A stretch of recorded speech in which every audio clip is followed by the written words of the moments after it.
All right, so you already know what vocation you're running, but you don't know how to build the perfect team. Today, we're going to be talking about team composition and what is the best setup to have when you're playing the game. This video was actually inspired by one of you guys. Hollow6665 said, can you do a video on team composition? And today we're going to be talking about what is the best way. One thing I do want to let you guys know though, before we dive into this video, you guys are able to play the game any way you want. If you want to have 4 fighters, 4 mages, you can play with any way you want and you'll probably be able to finish the game.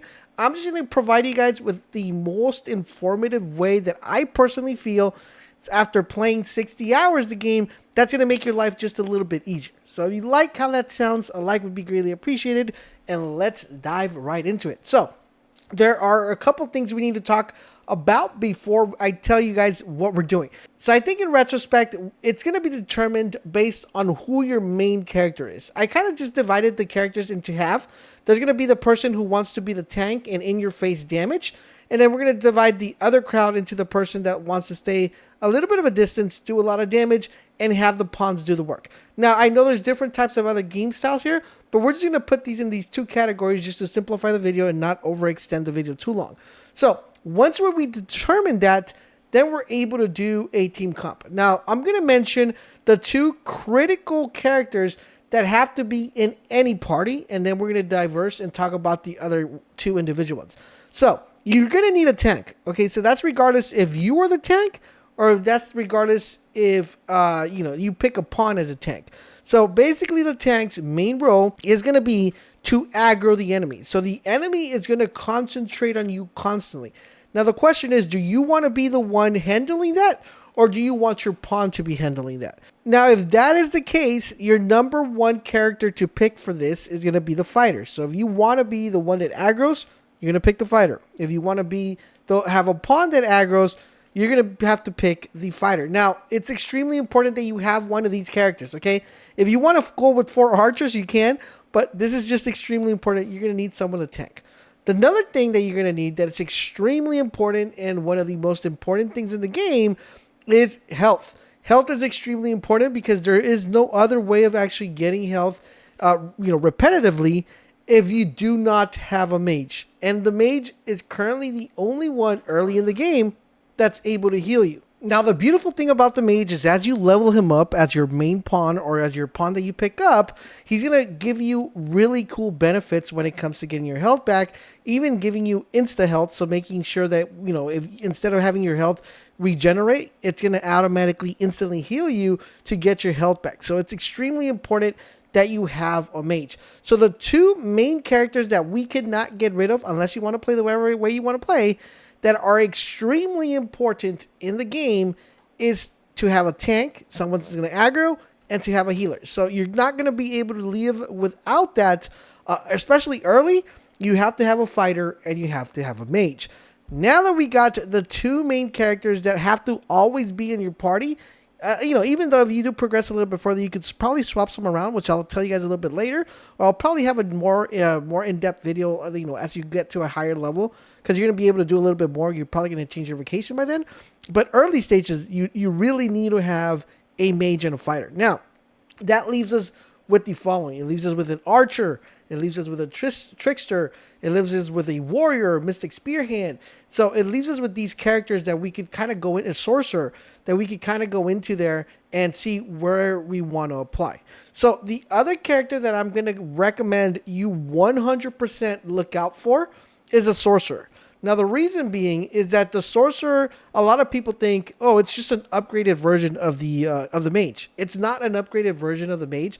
It's a totally different playstyle, and it's a totally different character and pawn that you're able to have. So if you guys are the person that's aggroing, you're going to want to have one.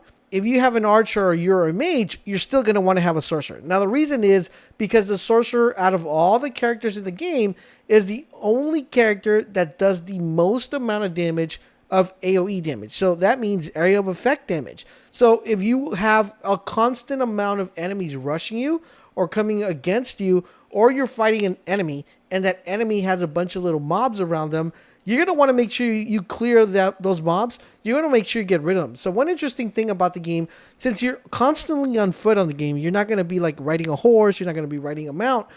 Usually as you progress throughout the game and you keep moving up, let's say you have 5 enemies or 10 enemies attack you, you're fighting these enemies. You're probably on the move. You move on to like, a little bit further and you got another 10 enemies, right? So you keep moving further and another 10 enemies. So it gets to a point where you get extremely busy with a bunch of enemies coming at you at the same time.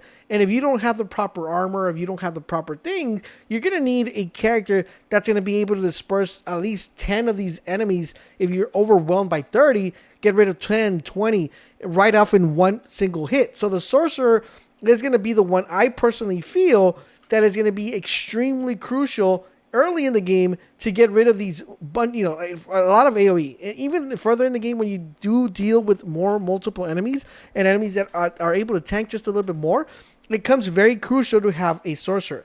So if you want to have a character that has a massive amount of AoE damage, you're going to have to pick up a sorcerer because he's the only one that gets the most amount of AoE damage out of everyone. Now, the archer is the other character that's good with AoE damage, but it does not even come to compare to the amount of damage the sorcerer is able to do with a tornado, with meteoroids coming out from the air. It's just really pretty crazy. So this is one I would consider if you are in the situation where you need someone to clear a bunch of ads. So that leaves us kind of like one more spot, right? So the other spot that we have is we could either fill it up with another fighter. We could drop the thief in there. We could put the archer in there.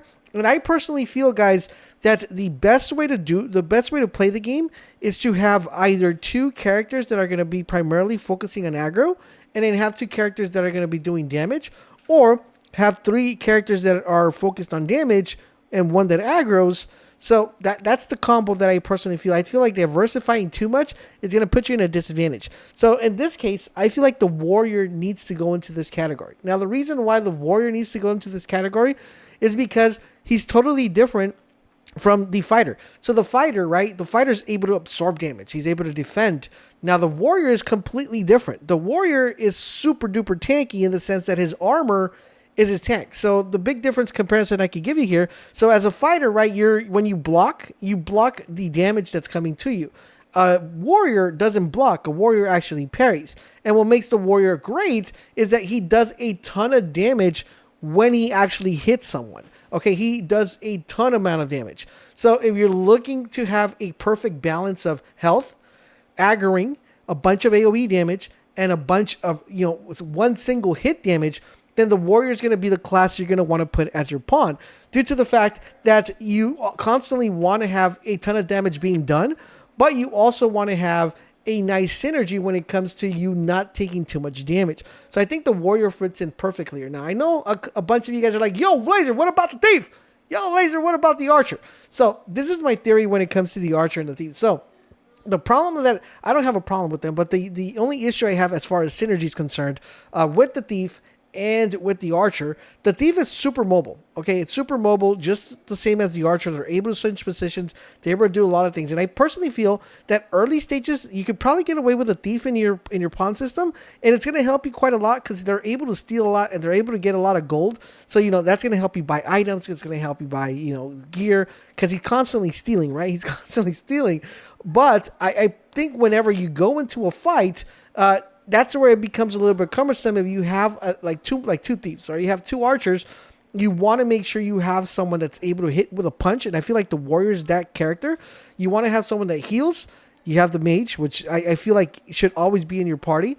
And then you have the fighter in the early stages that's able to pull the aggro. So what you want to do is as you progress throughout the game, you're probably going to want to switch your fighter and then maybe transition to 2 warriors or maybe transition to an archer. It just depends on how you're going to be playing the game. If you're going to be the one doing the aggro, or if you're going to be the one, if your pawns are going to be doing the aggro and you're going to be doing the damage. I think once you quickly level up and you get everything down pat, I think this is the perfect combo to have.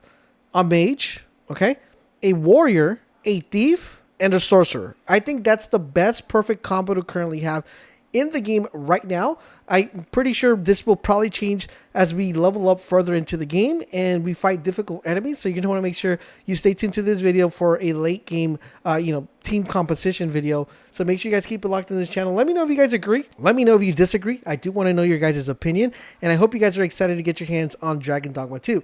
I hope you guys found this video helpful. If you did, make sure you check out this other video, guys, that is going to help you avoid a very crucial mistake you could probably make and could mess your playthrough. So make sure you watch that video. Thank you guys for watching, and I'll